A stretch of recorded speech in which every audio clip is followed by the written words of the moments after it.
Jack, thank you ever so much for joining us again on the show. It is great to see you as always.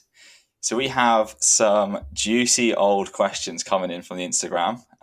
Lots of lovely nosy people want to know some interesting things. So let's get started, shall we? So first up, are you always super motivated and excited about work? Work or working out? This one's work, so this is work specific. No, to be honest. I think it's a bit of a misconception that people who you might perceive to be doing well in their career are doing that because it's what they always love and they never have a bad day or anything with it. I think I sent something to you just this week about, talking through about how one of the best things I think you can do is actually not romanticize things in that type of way, not expecting that you quote unquote need to always be super motivated or super happy, and instead rely on tools and tactics and habits. And that doesn't mean that you don't have good times with it. Hopefully the good outweighs the bad on a kind of net score is always going to be the goal. But no, it's certainly not a case that I only work when I'm super excited or super motivated or super happy about it. I think if you did only put those conditions on yourself, you're either not going to get a lot done, or you're going to end up really down because you're always expecting to be that way. I just don't think it's the reality. I'm with you on that. I find that when you start a project, I think there has to be a certain amount of excitement and motivation for that. Because something we've spoken about a lot, if you don't really get that like ball tingling feeling towards something, then the chances are when you get 3 months, 4 months into it, it's going to be just like, this is getting long now. And when push comes to shove, there's a less likely chance you're really going to want to dive through those harder parts. Yeah. But beyond that, it's much more a case of kind of ticking the boxes as best as possible. And there are going to be days, just like with training, where you turn up and you're like, today's a good day. I feel good about today. And there are going to be days where you wake up and not physically sore, but mentally you feel a little bit hungover maybe from everything going on at the moment or other personal life things. And they're the days where you just got to turn up to work and do what you have to do really in order to push on. Yeah, and I think like for the person asking this question, you might know deep down if the thing that you're asking about you probably shouldn't really be doing. If there's like a bit of a gut feel that you're in the wrong job, or you're studying the wrong thing, or you're pursuing something that perhaps deep down isn't actually the right overarching thing for you. And I think it's getting clarity between what is the correct overall thing to be putting your energy towards and what direction is that going in.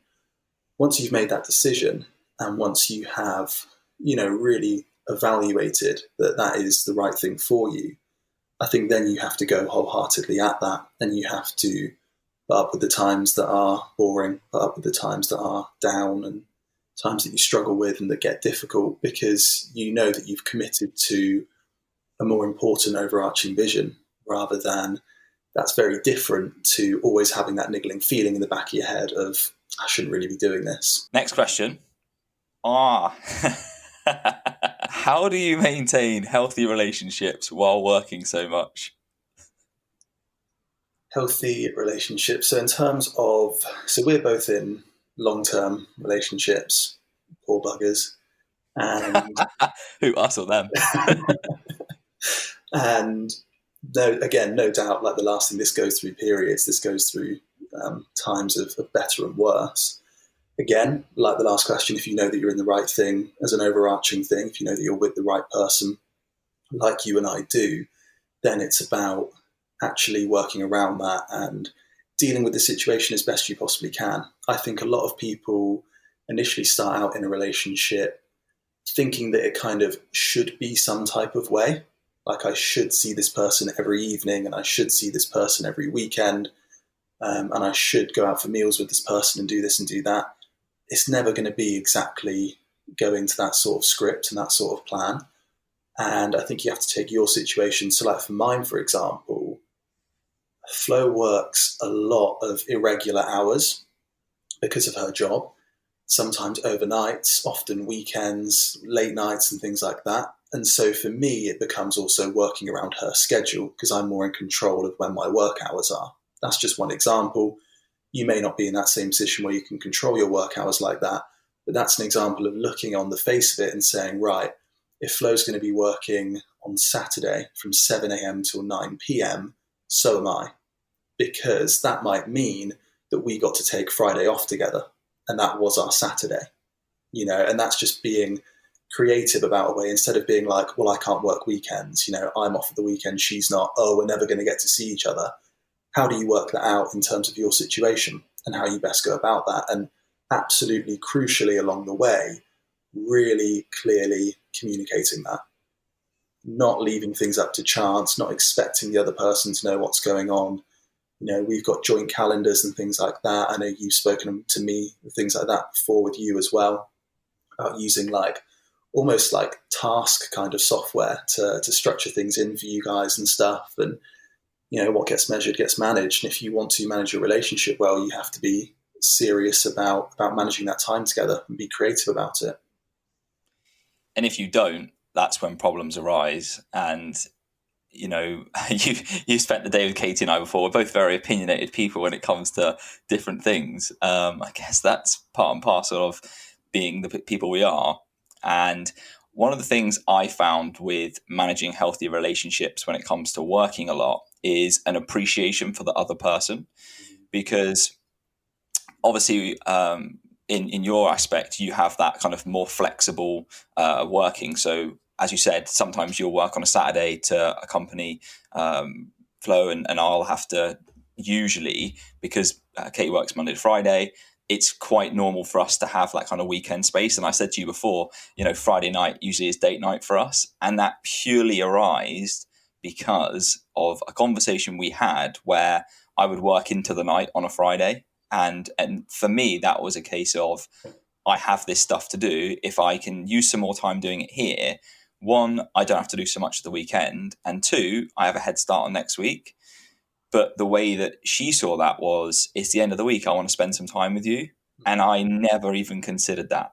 To me, it was just, this is an opportunity to leave myself some stress. Why wouldn't I do that? But again, if we'd never had that conversation, we probably still wouldn't be together now, because, the kind of, we've set down, and some people might say this is really onerous, but we've set down some ground rules. 7 o'clock on a Friday night is clock off time for me. And that's what I've given myself to her as a service almost. I've said, I will serve you as best I can as a partner from 7 p.m. on a Friday night. And some people might say, well, why do you have to force it like that? I don't see that personally as forcing it. If you want an example, I would say it's a bit like planning your diet. If you want it to succeed, there's a certain amount of planning that has to go into it, right? Else you're just kind of winging it. And, for the first 6 months in your honeymoon period, they're like, oh yeah, it's fine. You can work as much as you want, which is what we did. Everything's fine. And as a PT, I was like, sweet, I spent 70 hours at the gym. Mm-hmm. And you just expect them to be at home when you get there. And that's just not fair. But it's something that I took for granted 150%. But I'm very, very grateful that we had the opportunity to work on that. And Katie's sat me down and was like, look, this can't continue, because this isn't a relationship at the moment. This is you doing what you want to do and me just kind of dragging along behind. Yeah, and importantly as well, like you saying about that Friday night, like you've cancelled on stuff with me before saying, I can't do that on Friday for this reason. Once you said it, you stick to that. And that's really important as well, that you don't kind of pacify that person by nodding your head and agreeing and smiling and waving and then continuing to work on Friday nights anyway. That's a really quick way to drive a wedge between you guys. So I think once you've agreed those things, it's important to really stick to it. And it's also really important that if you can't agree those things, you may not actually be best for each other. Like if you cannot agree on ways for your life to come together, then something's got to give. And that either needs to be your schedule and your work, or it needs to be that relationship. And that's not an easy thing to manage, not an easy thing to talk through or anything. But I think just to bury your head in the sand and kind of pretend it's going to work out fine is only going to end one way. One thing I did also hear about working and relationships that really stuck with me was that you have to actually really earn that time with that person and make sure that when you are working, so for example, for me, that Saturday where I should be working, I am genuinely really putting in that time, because then I can earn that quote unquote Friday off, for example.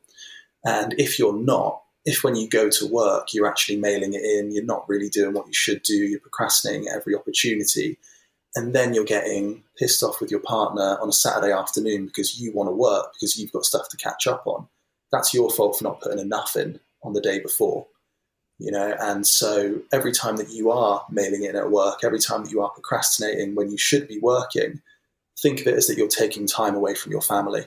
I think that's really important, because if you're going to be taking time and energy away from that evening or away from that weekend, that behooves you to work a lot harder in that day. We've said before how people often like to expand a task into the amount of time that they're given. And so for people like us who, we work for ourselves, you don't really have like quote unquote deadlines. I mean, we have deadlines that we set, but it's not like you've got a boss over you saying you need that on my desk by Friday. If you were to just stretch that into an infinite amount of time, you could keep pushing projects on and on and on and on. If you give yourself that hard cutoff, like for you, for example, I'm stopping work Friday at 7, that means from like 4 to 7, you're probably busting your ass to get everything done up until that point. Whereas if you knew that you were going to work till 11, maybe you'd cruise for an extra few hours. So think of it as like taking time away if you don't. You're willing to have those upfront conversations, stick to the things that you promise, and don't be afraid to cut something loose if it isn't going to work out, if it isn't all going to align. At risk of getting this wrong, I believe it's called Parkinson's law. So a task will directly expand into the space you give it. And this is another interesting thing, actually, while we're still on this topic with healthy relationships. Work, especially when you're like us and you, like you said, have that capability to be flexible with time, it's also important to be nice to yourself. Sometimes I've got on a day where I've done all my tasks and I just think, I'm just going to chill out. I'll listen to some music. I'll write these plans.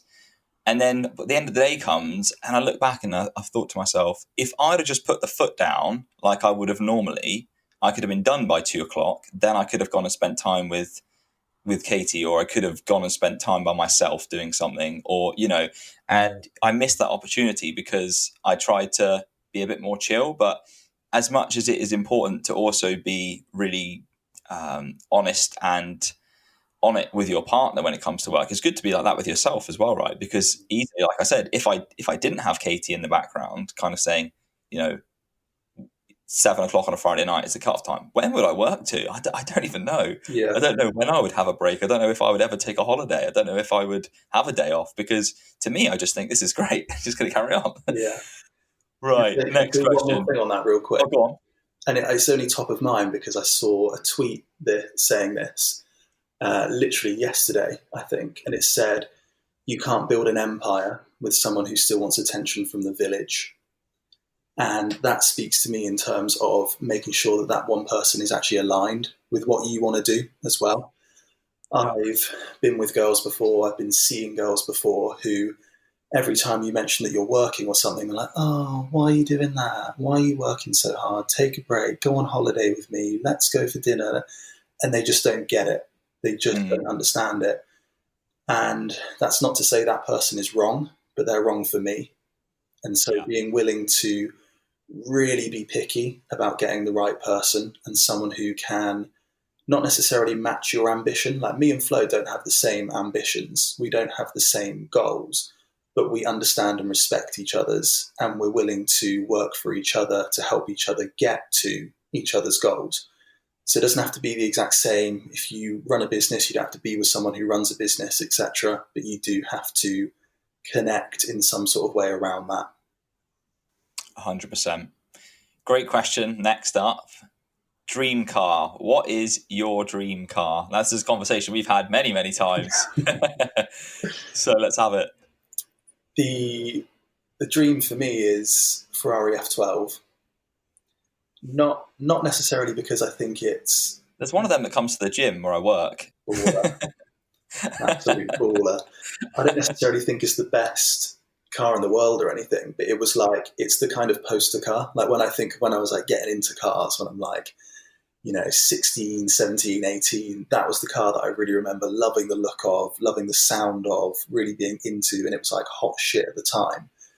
And so sometimes I think about, but what about the 812, the new version of that? Or what about this car that's out now, that car that's out now? This one's faster, this one's this, and newer. But actually, like the kind of car that I have the like emotional connection to would be getting the F12 for sure. Up on the pinboard. What do yours be? My thoughts on cars changed a lot for a couple of reasons. So I'd still do. If you said to me, you have all the money in the world, buy whatever you want, I'd probably buy a Lamborghini Reventon, because it looks like a fighter pilot, and I remember looking at it and just thinking, this is amazing. But my views on this changed for two reasons. Firstly, my godmother is a massive petrol head. She's going to love it if she listens to this. And she had a Lotus Elise, right? So she had a load of work done on it. And oh my God, was this thing fun. But it's just a go-kart. There's no widgets. There's no technology. All there is an engine, a steering wheel, a few pedals, and some buttons. And I just thought, for the price that this cost, this was so much fun. And her husband, Shu, he, again, huge petrol head, he owns a couple of TVRs. And he took me out in his car. Oh my God, was it fun. And he said, like, he's owned loads of cars in his life, M5s, all types of things. And he said, the problem with that is that you end up trying to make them fun because they're so easy to drive. He said, whereas his TVR, which I think he's crashed to twice, I know he's definitely done it once. He said every time he turns around a corner, it tries to kill him. And he's like, what more do you want from a car? Yeah, you don't necessarily need to have the fastest, the most expensive, the newest. It's about something that gives you like a visceral response, something that is fun and something that you drive with a smile on your face. I mean, your R8, I think I smiled about the whole day after Yeah, we went around Bournemouth and that. And that's not new. That's not super expensive. That's not like the highest performance numbers. You know, people would see that and they'd be like, oh yeah, but a new RS3 is quicker or something. I'm like, yeah, but true, but do you get the same experience compared to having an R8? Like, do you get the same feeling, even if it is 0.2 seconds quicker to 60? Do you still get the same overall ownership experience from it? I think you have to think a bit more holistically than just straight line speed and how quick it accelerates. This probably leads into a very good next question. Okay. If you could do something mischievous / illegal and nobody would ever find out, what would it be? I'm thinking about doing something that I'm thinking illegally. It's very difficult to think of a victimless crime. I know.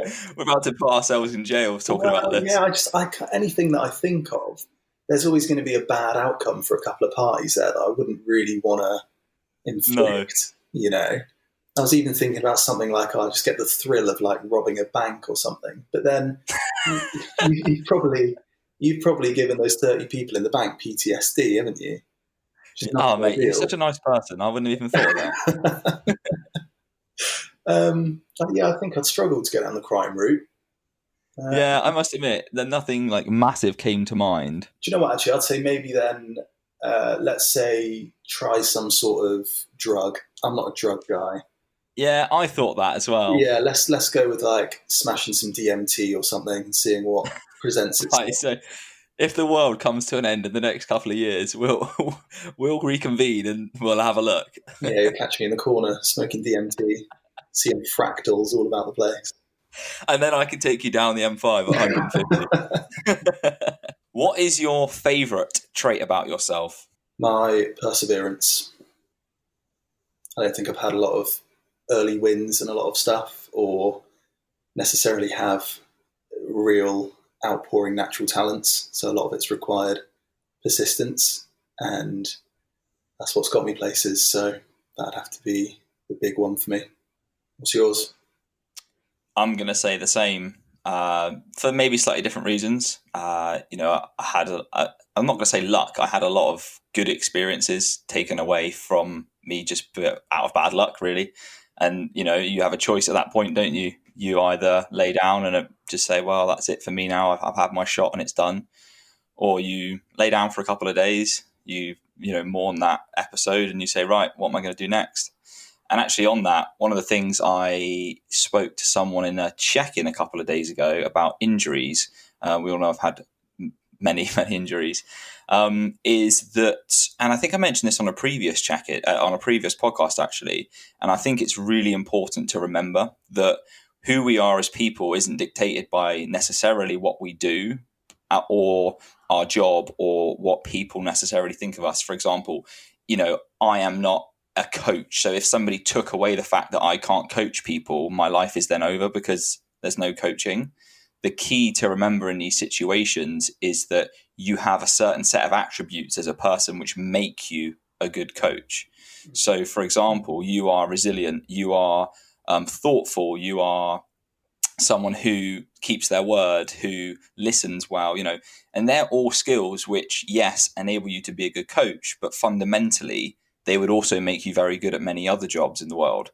So it's important not to attach to certain things. And this is a mistake I made massively. And mistakes may be a strong word, but, and when that thing is taken away from you, you end up then being like, well, what's my place in the world now? I don't have one. Whereas when you look at it, and a lot of athletes have this, athletes strive off goals, physique people strive off goals. Yeah. And when you then remember that and you go, what is my goal now? Well, my first thing, I need to pick myself back up. The second thing I need to do is find my new path. And the third thing I need to do is chase myself down it, because once those things take hold and take place, I'll find myself again. 100%. Next question. Following. What is your least favorite trait? And I think we've had this one on a podcast before, so maybe we'll cross this one over quickly. But least favorite. So what, as in we've crossed it previously with what we want to improve about ourselves? Yeah, I think so, yeah. But it might be slightly different. Yeah, I think it might be slightly different because I do feel like I've made good progress towards that. So previously I'd said about self-talk and how I can be really negative with myself, and even as it's calling myself out publicly on the podcast, I think that really helped me to take more notice of it and do things about it. And I've certainly not been anywhere near as harsh and really recognising it when I do lately. Yeah. Worst trait. I feel like I've worked tirelessly to beat out all my worst traits over the time. So I'm struggling to pinpoint something that I hate about myself, because if there's something you hate about yourself, why wouldn't you change that? Why wouldn't you try and mold that into something that you can live with and be at peace with? Yeah, I think I'm quite happy to say that I don't have one big trait that sticks out that I really lambast myself for. That's good. And like you say, it's a work in progress, and I guess it's one of the things that you just keep that's going not on about. synonymous with I'm perfect. It's just no, not at all. It means when bad shit comes up, I try and deal with it and not hate myself for it. In an ideal world, when I can and have the mental capacity. I think for me, my least favorite trait about myself is a bit like you spoke about on that podcast. It's not treating not treating myself with the same respect that I would treat other people with. Yeah. In senses of things like fitness and health, in senses of injuries, I have a really bad way of, for example, when my knee starts hurting. I have a very bad way of almost punishing myself for it. So if it hurts, I'll almost go and train legs just to be like, fuck you. You don't control what I do here anymore. But that's something which has been a work in progress now for a long time. And I think, I only realized this through a number of helping and mechanisms, but even then it's really tough for me to lie down and just be like, hey, you can hurt today. Don't worry about it. I'm just going to sit here and let it happen. Because for me, I see that as a huge weakness. I'm just like, do something. But it just doesn't help. Why would going and squatting 200 kilos help a knee that's already ruptured in so many places? And when I say that out loud, I'm laughing because I just think it sounds fucking ridiculous. Yeah, that's a perfect tie-in as well to what you said was your best trait, which is perseverance. That can also manifest itself in too much perseverance, and it's having that yin and yang sort of approach, isn't it? And knowing when to back off and when it's actually serving you. Here's a good one, and I know you've got a good one. I'm sure you do for this one.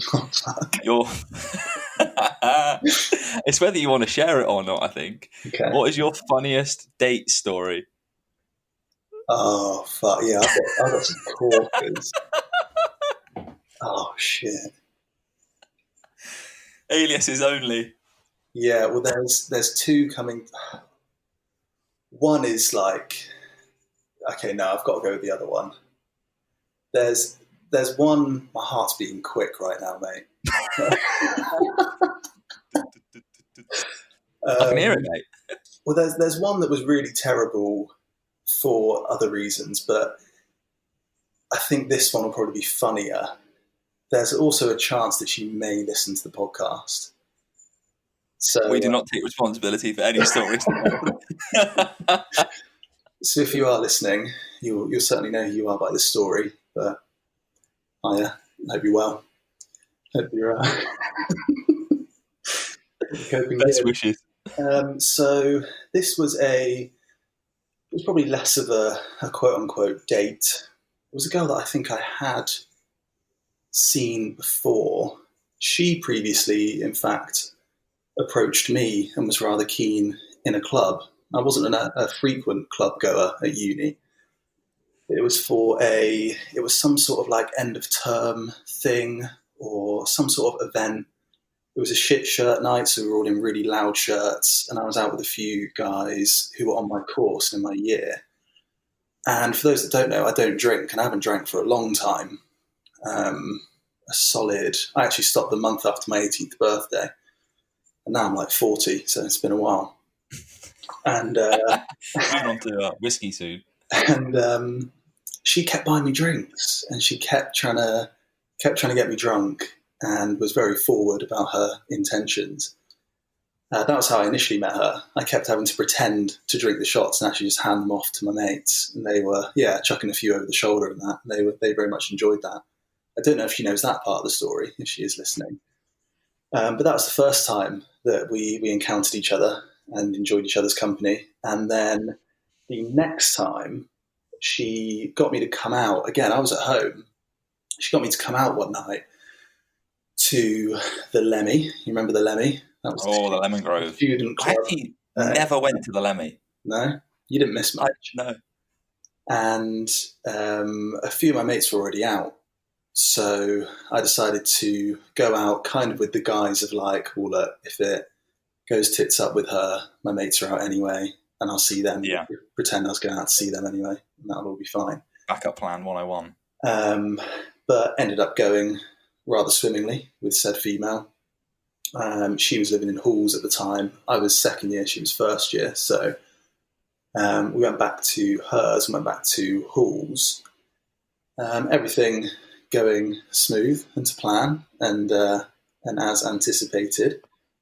And until there was a lot of commotion outside the door all of a sudden, and a lot of noise from our housemates. Obviously, you live in blocks of about 6 people, and there's just those stacked on top of each other, aren't there? You remember at Rowancroft where we were in first year.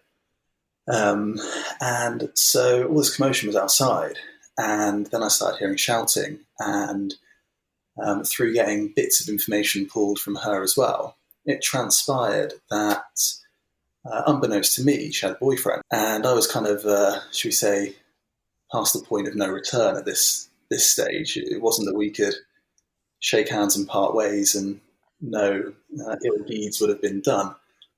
And so not only did she have a boyfriend, or she was seeing someone at the time, or whatever the exact setup was, I'm not sure. He lived in the flat above.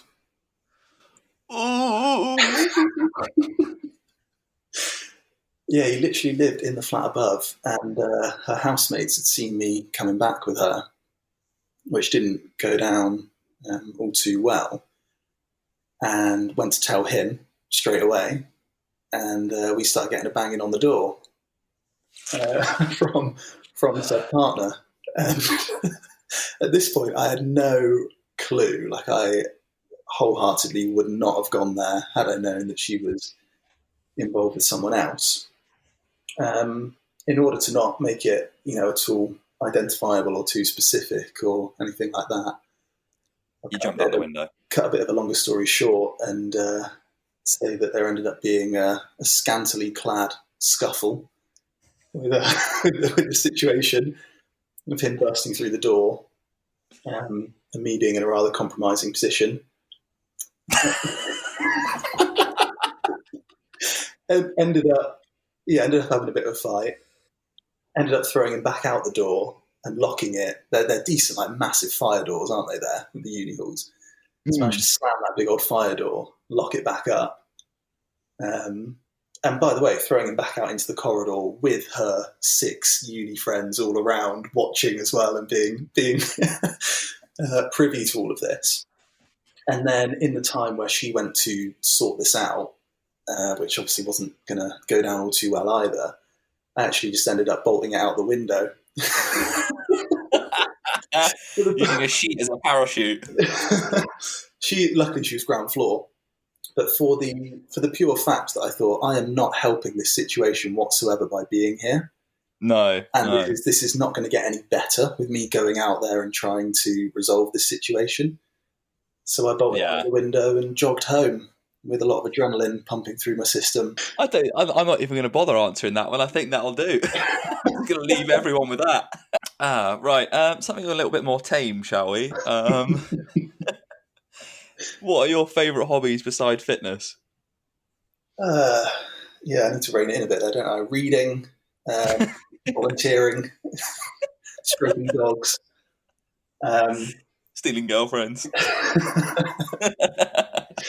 I'm a big outdoors guy. I like getting out and about. I've been cycling a lot lately. Road cycling. I like getting out just to nice nature places as well. Do you like reading? I've been reading different stuff lately as well. I've kind of gone away a little bit from like purely the business side of reading or self-development side of reading. I've been trying to read a bit more for fun and like interesting stories and biographies and stuff lately. I've actually been really enjoying that as a bit of a change. It feels like you actually kind of end your work day then as you start to read that, rather than like feel like you're kind of continuing on with the same sort of stuff. What about you? I feel like you can do some talking now after I've explained that last one. So this is something I've also realised recently with reading a lot of like self-help and literature-based things. Even before I go to bed, I feel like work kind of continues in my mind. So I like to do things a lot like you, to be honest. I mean, when we spent the weekend together, it was a lot of kind of similar stuff, wasn't it? You know, we went walking, which was really nice. That was a really nice place. I love the seaside. The sea is like one of my favourite places to be. I'm a big fan of fishing. I like fishing, which I know makes me sound like an old bloke, but there's something about it that I just think is really relaxing. I think for me, I have a big problem sometimes with just sitting still. Like I can listen to things and sit still fine, but my mind just starts kind of ticking over. And so when I go fishing, I think my mind is preoccupied with, oh, what if I catch something? Which, by the way, never happens. In fact, funny story. When I was at university, and Katie and I were first getting together, she used to give me a hard time because every time I went fishing, I'd only catch these little things that were like, you know, no bigger than the size of, well, your imagination. And she said to me, I don't know why you bother going fishing. You never catch anything. And I said, look, this is not positive encouragement by any means. If I catch something, I get to slap you in the face with it. And she said, yeah, okay, but it has to be. Say again? With the fish, yeah. Yeah. But when you hear what's coming next, you'll understand why. Because she said it has to be bigger than your forearm. So you might be all right. So I said, yeah, okay. Anyway, I ended up catching a 7-pound trout, which for reference was like from kind of my finger. In fact, it was, you know, a good sized fish. And to actually hit her with enough velocity, I stood on the kitchen table. She stood down below and just swung this thing. Like a pendulum. We actually got it on video in slow motion somewhere. It was brilliant. So yeah, we've also bought some bikes. Not quite like the bikes that you ride, but just like doodling bikes, really, that we plod around with. You know, after work, it's quite a nice way to kind of finish work. We usually have dinner and then we'll go out afterwards, which is nice. So that's something that we like to do. Shall we dive into a couple of fitness cues? Sure. We've got a ton here. We've unless you want to kind of carry on with this line, but we've got a ton of fitnessy ones. But you're cool. Let's go with. Okay, let's go with. Actually, hang on a minute. We've got one more here. We've got one more. Hang on. If this is a crossover, if you had the decision to control one thing and somebody else control the other, either your diet or your training, which would it be? I would control my training, and I would have someone else control my diet. Yeah, I agree. Because I agree. I think with the knowledge that we have on training, it's nice to be able to be responsive to your circumstances. Like recently, I want to start kind of training for cycling, but also keep lifting, and it's changing things to be at home. Soon we're going to be going back to gyms, and certain injuries and niggles come up, and you can work around those. And I like just being able to be really responsive to that stuff and have control over that. Yeah. Diet can be, it is obviously still very much something you need to be responsive to, but I think there's more overarching principles with diet that someone could hold you to and you could adhere to, rather than training. There's an infinite amount of nuances all the time. If you were sat in the middle and you could choose to gain and you would get to where you wanted to be, or you could choose to go on a fat loss diet and choose to where you want to be, which would you do first? I would gain first, because if you've already got scope to gain, and you're not too high body fat, and you've got goals that you want to get to in terms of more muscle mass, I wouldn't be wasting time maintaining muscle mass and then losing body fat. I'd rather crack on and build muscle and then lose all of that body fat in one.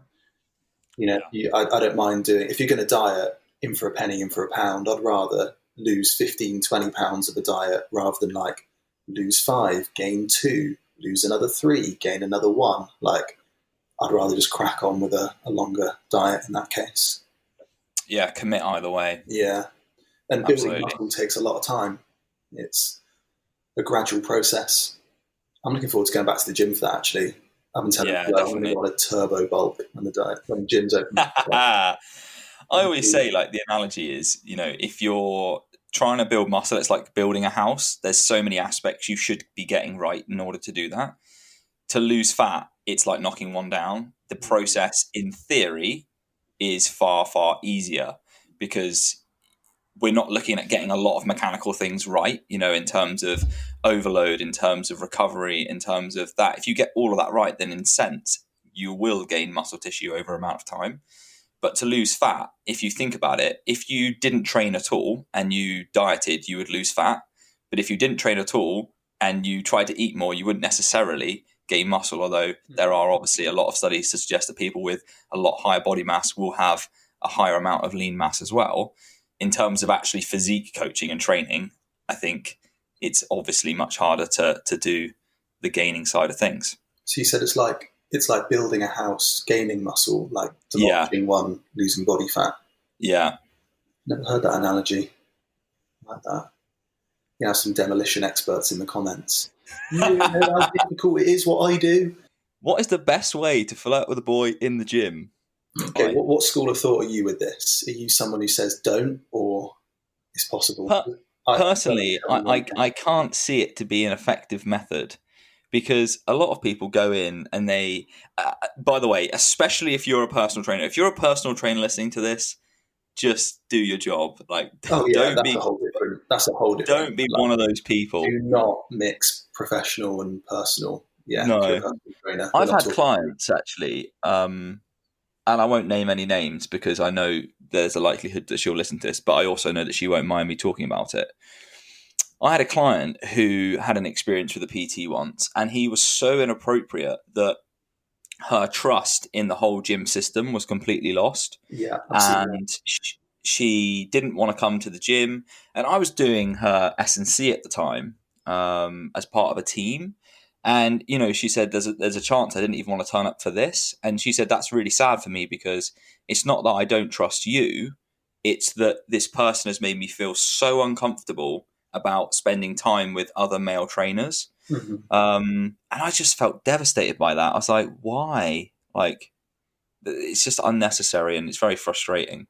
Yeah, so as a professional, that's a hard no. But as just a regular gym goer, with another I mean, regular gym goer? What do you think?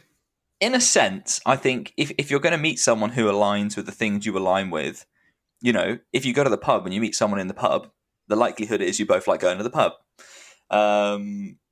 If you go to the gym and you meet someone else in the gym, there's a likelihood you both like going to the gym. So there's a sense there that you could meet. I mean, I met Katie in the gym, so I can't really sit here and say don't do it. By the way, it was not coaching her, else that would make me a huge hypocrite. And it was kind of the system whereby you just kind of get to know each other a little bit. We ended up working out next to each other a few times, just chatting.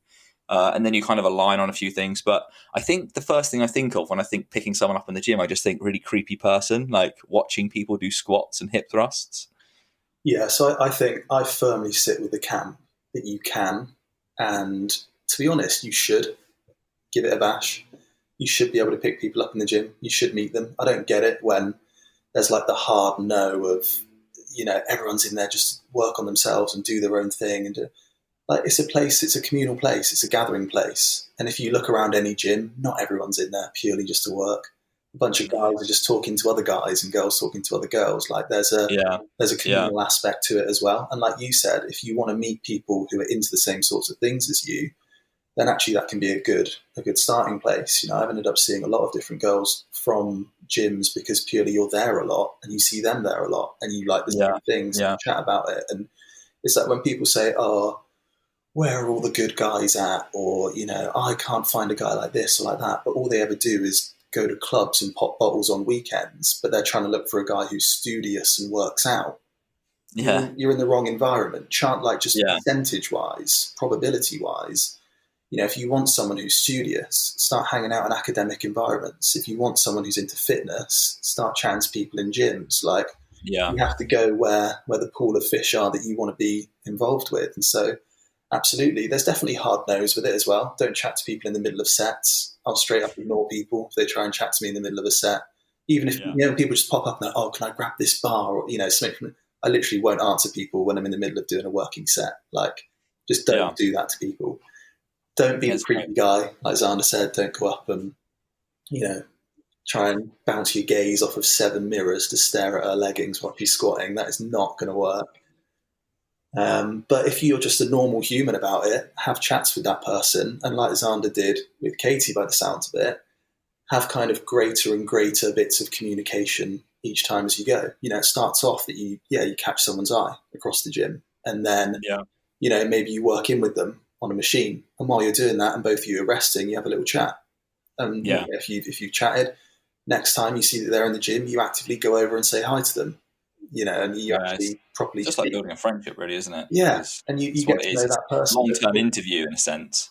Yeah, there's not a magic way to do it just because you're in a gym. It's just about fostering a relationship with that person and getting to know them a little bit more each time. And probably knowing that, at least on fitness, their values might tend to align with yours. You might be into the same sort of stuff. I feel like that's not too practical, though. Are we hedging a little bit on that? Should we give more direct advice? A really good piece of direct advice would be ask them if they have a boyfriend. Yeah, check for a ring. Establish early on. I'm only joking, of course. and do you know what? Don't spend.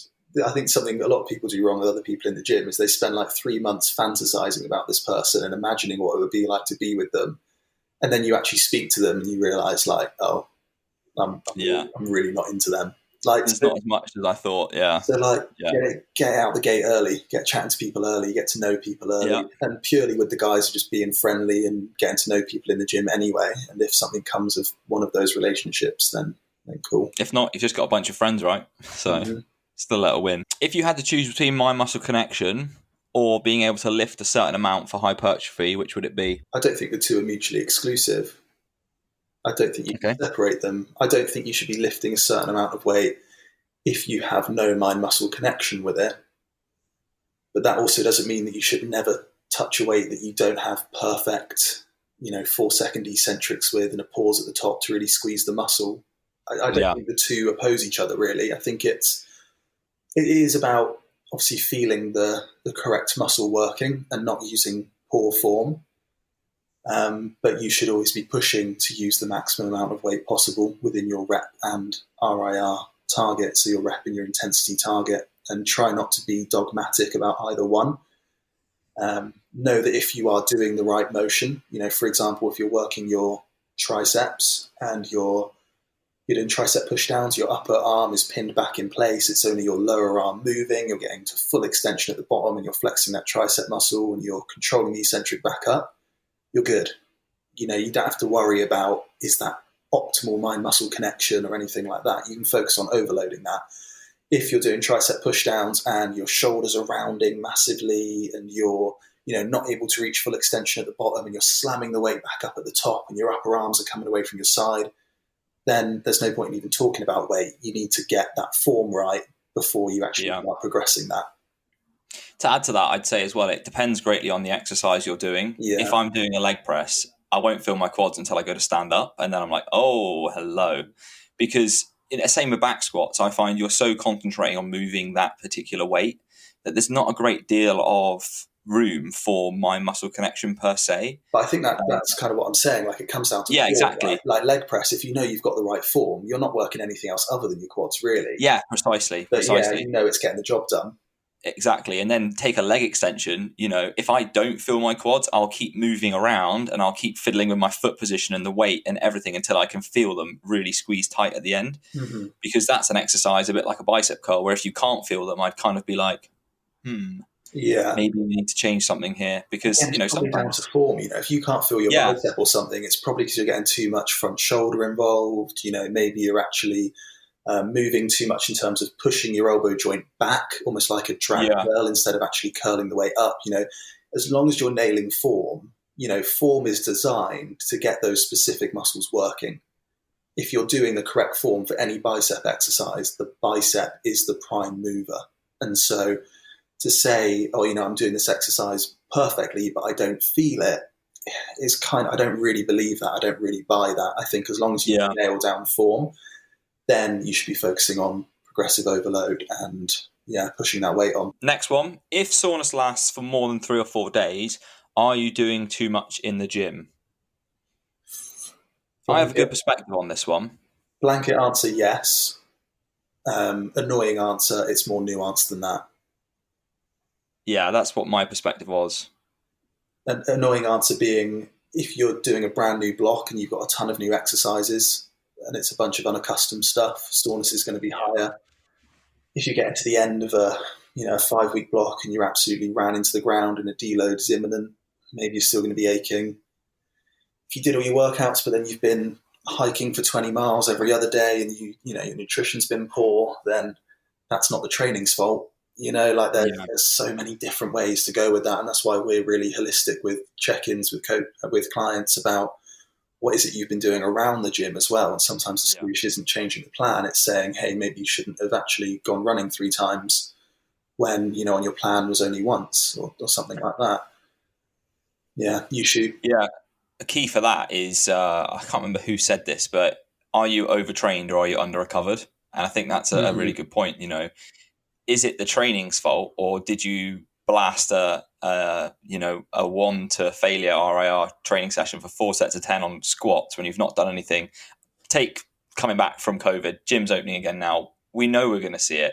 People are going to go balls to the wall. They're going to set up exactly the same programs they did before, which, by the way, I really don't advise you do, because that is a surefire way to mess up your muscle tissue in a really bad way, because you're not going to be accustomed to it and you're going to increase your chances of injuries. But more than that, if you do that and you go in and you smash that level of training and then you go out because the pubs have reopened again and smash a few beers, you go to bed for 2 or 3 hours, you wake up the next morning, your legs probably won't hurt at that point, but get to like 3 o'clock in the afternoon, you're going to be really, really sore. Mm-hmm. And it's like, I just did too much at the gym last night. Well, it's all right to blame the gym, but actually if you look at what you did between those 2 times, what you did was the complete opposite of facilitate a good and healthy recovery from that exercise. So it's important not to, as you said, to go, it's all the gym's fault. When actually we go to the gym for an hour a day, what you do for the other 23 is going to play a big role in how you recover and then adapt to that exercise. 100%.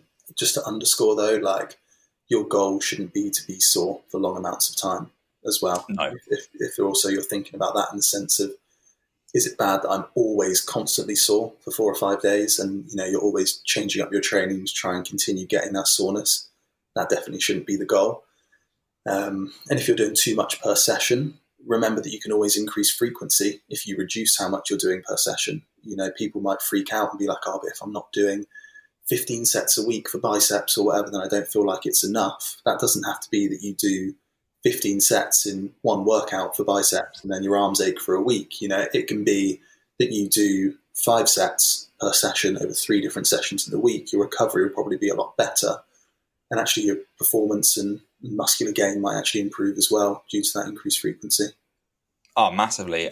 If you look as well at, what we would categorize as junk volume, I think we both agree if we went into the 15 sets of bicep curls, I probably could make use of the first 6, maybe 7. And after that, it would be like, if I started at 15 reps, by set 7, I'd probably be on 4 or 5. And at which point my connective tissue in my elbow would just be yelling, please stop. Or I would have just dropped the weight to a ridiculous amount where I'm not getting a good stimulus to the amount of fatigue that I'm going to be creating just because I'm going to be so tired at that point. And that's kind of where you get to the point of, was this even worth it? And the other thing to add up with things like frequency is, if you're going to use a higher frequency model, for example, you train 3 times a week or 4 times a week on arms, and you don't have much fatiguing exercises before that. So I tried this where I did a lot of legs and then I trained arms at the end. One thing I found was that my arm strength and size increased a great deal, but the fatigue it did as well, because I was training a completely fresh area of my body that I'd not touched that whole session, which meant I was able to output a lot more, but I did not consider how much of an effect that would then have on my recovery for the next day. Or, I'd never get sore biceps, but I had bicep DOMs for like 3 days. To the point where I thought I'd actually done some damage because, like I said, I never get that kind of feeling. And so it's important to note that if you are going to go to higher frequency, just be clever with how you decide to implement that, rather than just go, screw it, I'm just going to do 3 sets of 10 squat and I'm not going to do anything else before it. So my quads are going to be really raring to go each time. How long have you been training your legs for? That's a good question. How long or I'm going to refine that to, how long do you think it took to develop your legs as they are now? Because you've obviously been training for a long time, but there will be certain aspects of that where you took out, didn't you? Yeah, I think so obviously I've been training them for the whole time I've been training. I was never a no legs guy. But the bulk of muscle mass was added when I had a long-term upper body injury, and during which I put, of course, all of my focus then into training lower body, rehabbing upper body. And it was really an opportunity, and at least I had to tell myself it was an opportunity to stop myself from going mental and not being able to train my upper and feeling like I was just losing a load of progress, because it meant that I could train lower body very frequently. I was doing 4 sessions a week, not the same muscles all 4 times, but spreading things out across that week. Hitting calves 3 times a week, and that was where I really built my foundation with calves as well. And that probably lasted a good 2 years of really heavily focusing on them and doing a lot of direct work. So when I started training glutes as well, which I didn't really directly train glutes before, as a lot of guys don't, because you just figure that it gets covered in squats and stuff like that, and it's not really a big focus. But when I had the ability to, or the lack of ability to train upper body, it kind of opened up the door to do as much for lower body as I could. So I started including glute isolation work as well. But that doesn't mean that my legs were built in 2 years. They've been built in 10. The just 2 years were, I guess, pertaining to your second part of the question, like the main bulk of time where I really focused on them. And now I don't really train for leg size. I'm not really interested in getting them disproportionately way bigger than my upper. I'd much rather catch up on my lagging upper from the time where, again, I had that injury and I'd spent a lot of time not really working it. But that's just personal preference. Like we say to clients, it's your world. We're just living in it. Whatever you want to do with your body and the muscle you want to work is up to you. So I think it takes a good few years to build a solid set of pins. They're definitely something that you need a high pain threshold for and a high training tolerance for. So the sort of thing, maybe if you've got good upper body genetics and you're a pretty good responder to training, you can get away with just smashing a couple of sets of arms and your arms are nice and thick naturally or whatever. Legs are definitely not like that. You need a really good amount of repetitive stress over long periods of time, a lot of progressive overload and a lot of hard sessions. So I think it'll be at least a good few years in the making to go from zero to hero, I guess, in terms of legs. I saw somewhere it said you can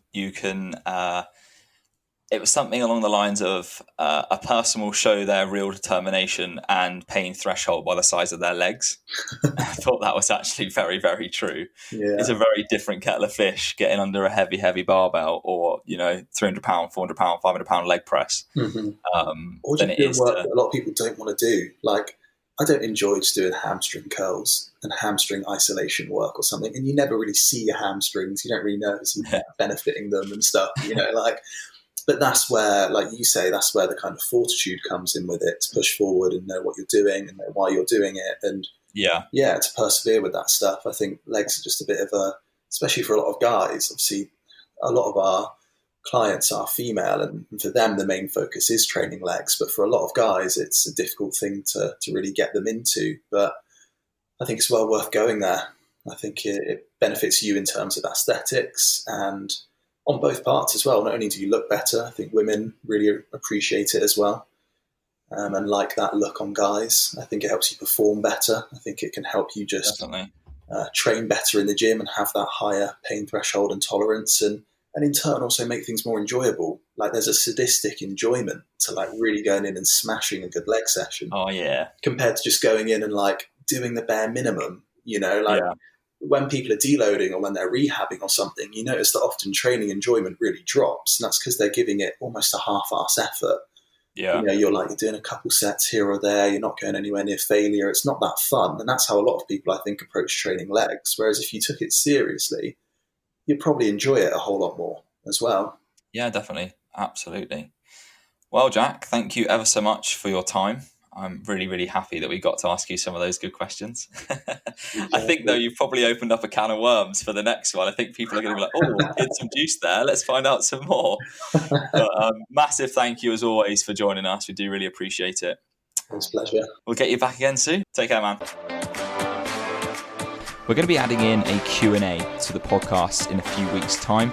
And to do that, we're going to need some questions from you guys. So do go over to our team Instagram page at JLX Coaching on Instagram, of course, and click the link in the bio and it'll take you to a quick Google form where you can fill in any of the questions you've got and we will get to those in the podcast to come.